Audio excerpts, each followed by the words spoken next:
Good day mga boss, Ards Moto here. Based lang to sa aking experience mga boss. Tama ko ang aking motor galing dito sa Manila papuntang Dumaguete. Okay, yung pinto na yan mga boss, dyan ako kumuha ng ticket ng motor at saka ticket ng tao mga boss, ticket ko. Dito mga boss, nag-fill up na ako ng ticket. Pagkatapos nyan mga boss, pupunta tayo dun sa per 16. Ito na yung per 16 mga boss. Yan, dyan natin i-process yung requirements natin. Diyan, pumunta ako dyan sa mga window na yan. Tanong-tanong lang kayo mga boss kung hindi nyo pa alam para hindi kayo malito mga boss. And then, pagkatapos ko sa per 16 mga boss, bumalik naman ako dito sa per 4. Yan, per 4 yan mga boss, para mapasa yung requirements. Pagkatapos mga boss, dito na kayo. Pila na kayo mga boss kasi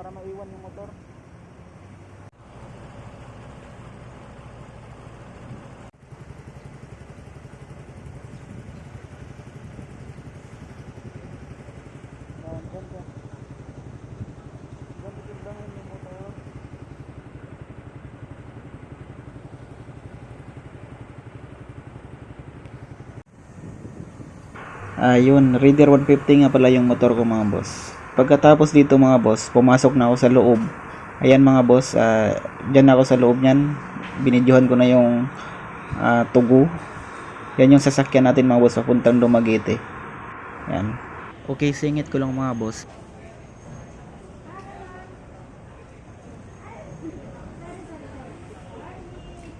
Okay mga boss, babiyahin na tayo.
Yun mga boss, nakarating na tayo dito sa Dumaguete. Yan, kinuha na natin yung motor natin mga boss.